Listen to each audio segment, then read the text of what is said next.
Excuse me, sir.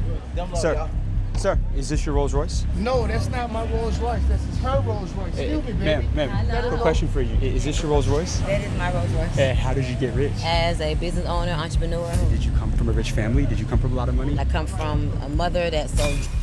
I come from the struggle, Section 8, food stamps, foster care, scheming, trying to figure it out. I come from the hustle. I come from nothing. I want you guys to just take a look at this size of the boat right here, man. This thing, like I said, it's a $50 million yacht, and look, it is every bit of $50 million. Before we get into questions and giving them the blueprint, when we see the yacht, I mean, this Yes, come on. Did you end up selling your company? Meta technically bought 49% of it. For how much money? Like 25, 26 billion. $26 billion. Yeah. The company's doing close to $1 billion a year. We're 34 years old. We started making $100 million in our first 2 years. Among yourself and all the billionaires that you know, what is that one thing they all have in common? I think that to be a billionaire, you don't have a sense of like What everybody else is procrastinating, I'm going to do before everybody else, which makes me first to the finish line. Massive action is the only thing I believe in. Everything else would be too slow. If me and you died tomorrow and you had one more message to leave with the younger generation, what would that be?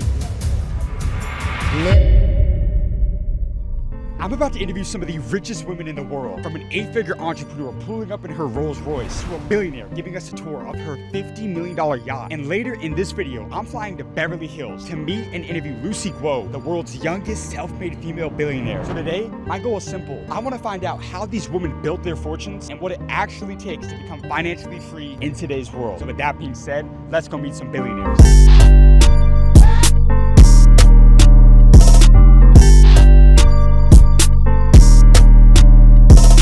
Guys, where did we find a Beverly Hills to interview the youngest self-made female billionaire in the world? But look, we're in Miami, Florida right now, and this city has just about more millionaires and billionaires than most cities in the world, okay? So we are right now heading over to the Design District, which is the spot where a lot of the wealthiest people in Miami congregate. And we're gonna be cold approaching these people, coming in and out of supercars like Lamborghinis, Ferraris, Rolls-Royces, G-Wagons, whatever we're able to find to figure out exactly what they did to become wealthy and how you can follow in their footsteps. Excuse me, sir.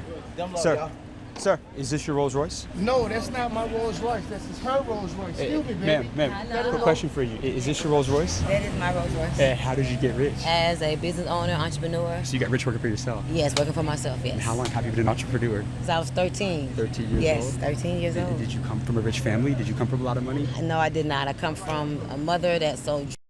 I come from the struggle, Section 8, food stamps, foster care, scheming, trying to figure it out, all that. I come from the hustle. I come from nothing. But a rich family came from you. A rich family came from me, absolutely. How old were you when you became a millionaire? Oh, I made my first $1 million at the age of 29. 29 years Yes, old? 29. Can I interview you for a minute? I go all over the world interviewing the richest people to help the younger generation. Come on, let's do it. Is that cool? Yes. What was the most amount of money you made in a single year? Oh my God. Well, I would say 10 million. I'm gonna challenge you. Take me back to the most life-changing conversation that you ever had. What is the greatest piece of advice that you've received throughout your career? There's a gentleman that's here from Miami. His name is E-Class. He owns Finger Lickings. I never forget, I was fat, broke, and depressed. I had just had my son. He was about 8 months old. And I had saw him move from the music game, and all of a sudden he's in the restaurant game. And I'm like, who does that? That doesn't even make sense. And I sat behind. I remember I kept saying to him, I want to ask you a question. I want to ask you a question. I don't know if he thought I was going to ask him for some money, because I was broke, and I looked broke, and I felt broke, and I act broke. But I just wanted to ask him, like, the same question you asked me. If there's one thing you would have told your younger self at the time, I was 33 years old. And he said, proper planning prevents a piss poor performance. And at the time, I needed that because I wasn't planning for nothing but poverty. I wasn't planning for nothing but for the bill to come, and I was going to be worried about it. Like, I was scared month 1 or month 20th of every month because I knew the first was coming again. And so when I realized that you just got to plan, it made me realize to stay ahead of the game. Always stay ready so you ain't got to get ready. In times of peace, prepare for war. Always be in preparation mode because you never know what the next play going to be. This is game right here. You know that, Yeah. right? You know they don't teach this in school. They don't teach it in school. That's why you got to be around the right people and not be afraid to get a mentor and a coach, because they're not going to teach it in school because they can't. Their capacity is that of school. School prepares you to be a slave to somebody else instead of being an entrepreneur for yourself. Give me one lesson about business right here that is not taught in school. I will beat IQ any day. I have done more with the willpower of Stormy than the IQ of Stormy. I have a 10th grade education. I dropped out of school the first week of the 10th grade, and I have lived a life that people would never see, that have an IQ of almost even Einstein. Be around people that fortify your willpower. Build your willpower willpower. Believe in the power of you and know that there's nothing that you can't do. I know a lot of smart, broke people, and I just choose not to be one of them. Do you think you need a lot of money to start a business in today's world?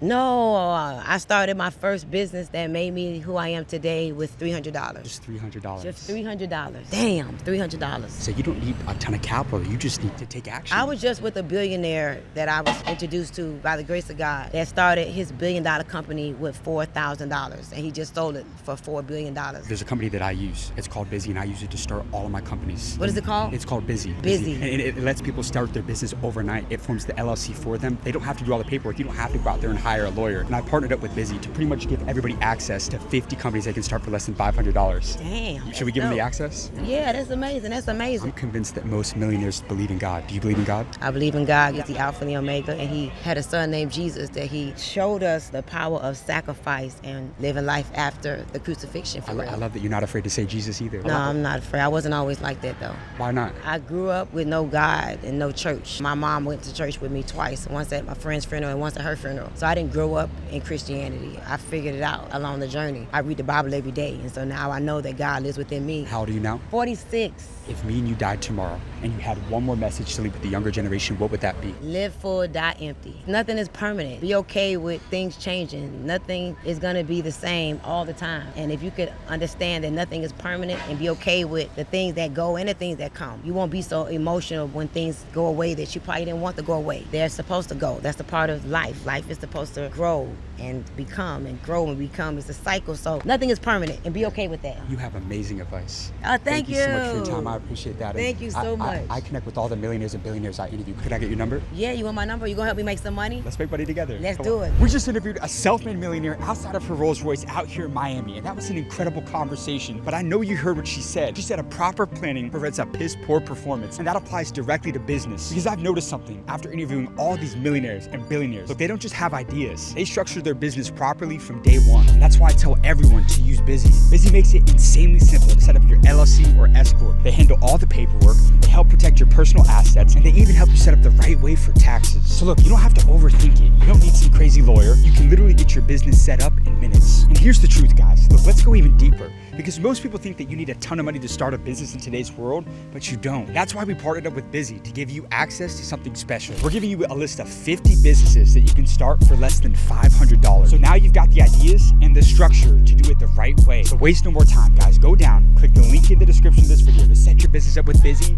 and get access to that list today. Now, with that being said, let's go get our next interview. All right, you guys, look, we are walking up on this thing right now, but I want you guys to just take a look at this size of the boat right here, man. This thing, like I said, it's a $50 million yacht, and look, it is every bit of $50 million. I mean, look at this thing, guys. I'm more so interested on how much money you even have to make to be able to afford to buy a thing like this. So let's see what she has to say. What's going on? How are you?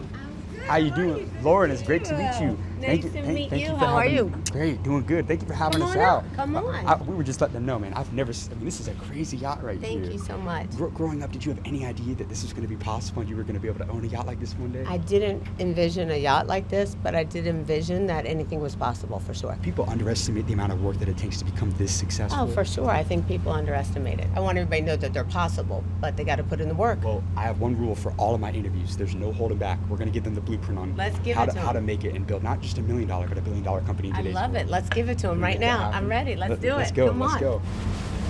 I'm glad we got to do this, James. You Finally. too. Likewise. All right. Before we get into questions and giving them the blueprint on how to become millionaires and billionaires in today's world, can we see the yacht? I mean, this thing is Yes, crazy. come on. Exactly. Welcome. So, what year did you buy this thing? Oh my God, it was in 2018. Yeah, time's a blur. Is it safe to say that you sometimes make more money when you're on this thing because of the frequency that you step How'd into? you know that? Yes, Come this on. is a great way to make money, and what a great environment. I think people love to come to a boat and enjoy it. And you know, I've been doing this for a long time. I've had all the utopias. This is number 4. Oh, so this is your 4th boat. Yes, Wow. this is my 4th one. Let's check it out. So this is, of course, the downstairs salon, which we love. Little pool outside. Yeah. This is yeah. the dining room. Have you done some negotiating on here? Oh my God, do you know how many deals I've closed on this boat? Are you a good negotiator? I'm a great negotiator. That's one of my superpowers. What is your best negotiation advice for Well, anybody? I would tell you my best negotiation advice is never act desperate. Never act like you want what you want. And you weren't afraid to walk away, I'm sure. I've walked away so many times and came back a year later when they called me and said, we can give it to you at the price you want it. Wow. That's why you cannot act desperate. You can't break cannot. frame. You can't Yes. break frame. This is amazing. amazing.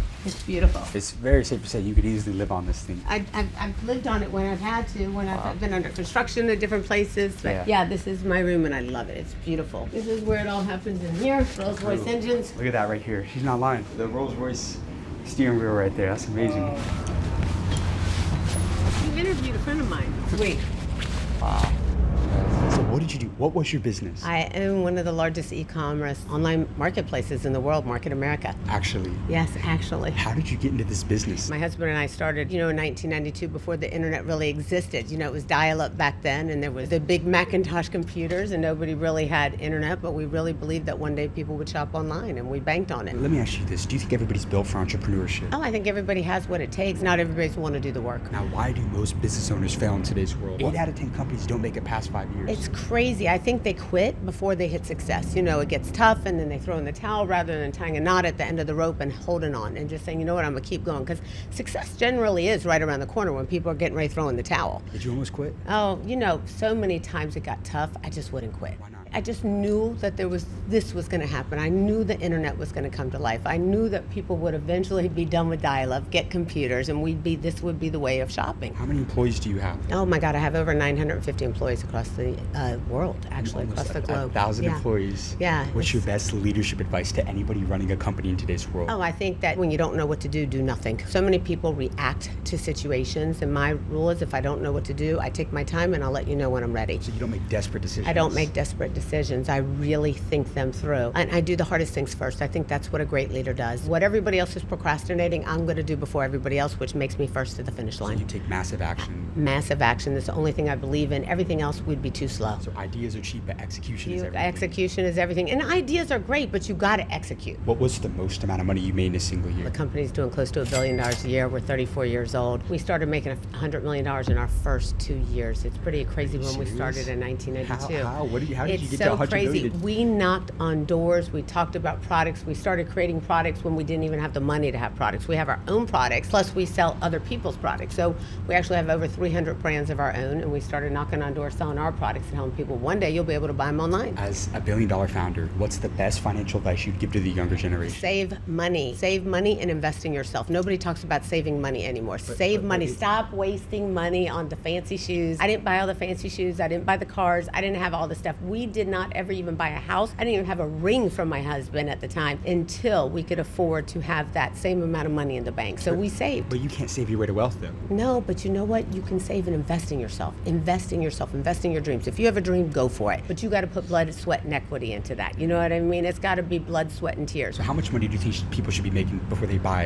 a yacht like this? Oh my God, they got to be making a lot of money before you buy. This is a headache sometimes, so you want to make sure you're making a lot of money before you do this. And I always tell people, this is a huge investment. Don't buy something that you can't afford to pay for. It's going to cause you to sweat. There's no reason to go house broke. How old are you now? How old am I? Yeah. Oh my God, they never ask a woman how old I am. How old do you think I am? 40 maybe? That's great. We'll stick with that. Stick with 40.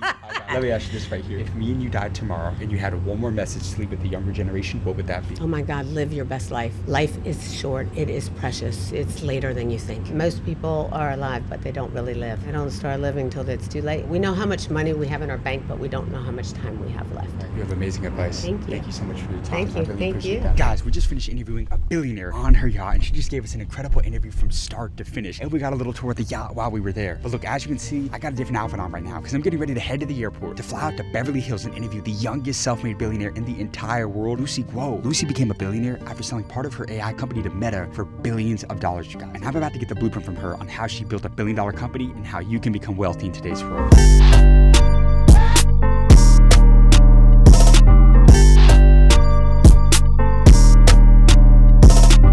Guys, we're about to interview Lucy out here in Beverly Hills, and she is the 52nd billionaire that I have ever interviewed. But what's even crazier is that she's only the 5th female billionaire that I've interviewed. So this one's about to be crazy, you guys. And she built her wealth, like I said, through artificial intelligence. Most people don't even know how to use AI or what AI actually is. So this is about to be a fascinating interview. Let's go meet Lucy right now, the youngest self-made female billionaire. All right, guys, so we just got to our destination where we're gonna be meeting Lucy for the interview. We're at the Mayborn out here in Beverly Hills. This is where a lot of the billionaires in the city actually congregate to do business, whether they're from Beverly Hills or they're not. So this is about to be an insane link up and an incredible interview, you guys. Come on. Awesome, Lucy.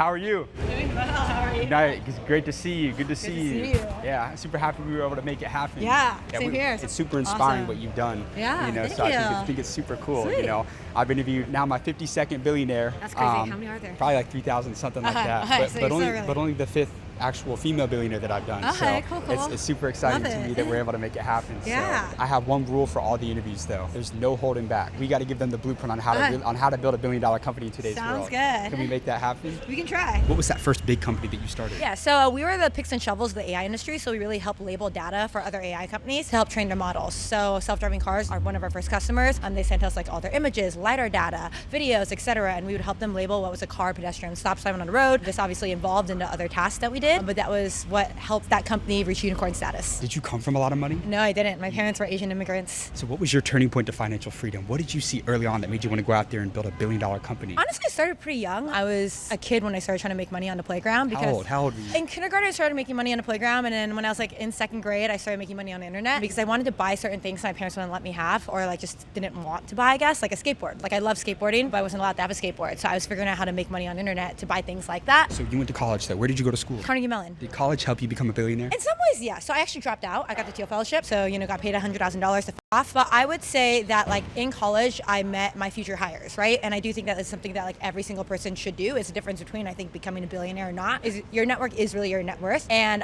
in college, I met like the smartest computer scientists out there, aka like future engineers that I was going to hire that helped me build my company from the ground up. Did you end up selling your company? Meta technically bought 49% of it, For how much money? like 26 billion. $26 billion, Yeah. actually. Yeah. How long did it take the business to really start making money, becoming profitable? I mean, we started getting small contracts very early on, but I would say like 2 years before it started getting massive. What was that rocket fuel like? Let me ask you this right Yeah, now. it was doubling down on what works. So you should always double down on what works. I think a lot of people, they're like, okay, cool, like this kind of works, let's move on to the next thing. But time is best spent adding fuel to the fire. So when we realized that like self-driving cars and automobiles was a huge market, we added fuel to that fire and we started going after every single automobile company. Among yourself and all the billionaires that you know, what is that one thing they all have in common? I think that to be a billionaire, you have to have this like, I don't want to say arrogance, but you don't have a sense of reality. Like you have to be arrogant enough to believe you can become a billionaire because it doesn't make sense to take risks, right? Like why would you leave your high paying job to go start a company that has a 99.9% chance of failure? But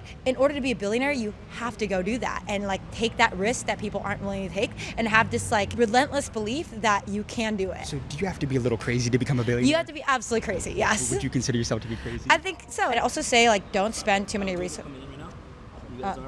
Okay, we'll back up right here. We got you. Come here, right here. We have to wrap it up tomorrow. We can't finish up against the wall right here. I can't. Sorry.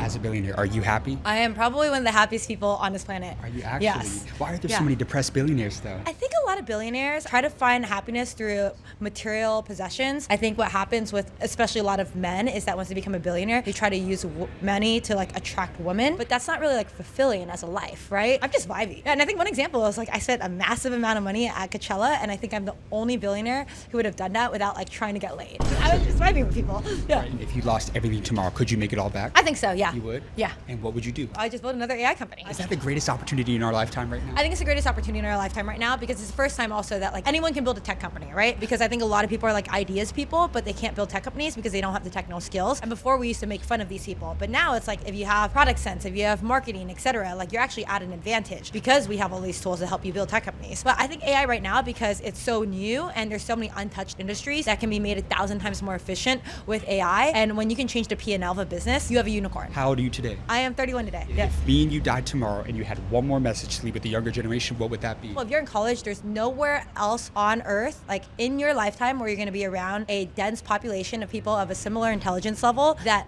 all want to make friends. Like, you're a freshman in college. Everyone wants to make friends. Like, if you're at especially if you're at an Ivy League, like go make as many friends as you can, especially with the smartest people, because those are going to be your future co-founders, your future investors, your future hires, etc. Because again, like who you hire is really how you build a unicorn company. You have amazing advice. Thank you. Thank you so much for your time. I Yeah. appreciate that. Guys, that's a wrap on today's video. We just interviewed the youngest self-made female billionaire alive. live. But I need y'all to stop right now. Like and subscribe for incredible content coming every week with the billionaires from all over the world to the School of Hard Knocks. But let's go a step further. I want to give you direct access to the 8, 9, and 10-figure entrepreneurs that I interview on this channel. Every single week, I host live calls with the millionaires and billionaires that you see me interview. If you want access, go down, click the link in the description of this video to join the School of Mentors today, and I'll see you on the inside, the #1 entrepreneur community in the world. That being said, I'll see you in the next video.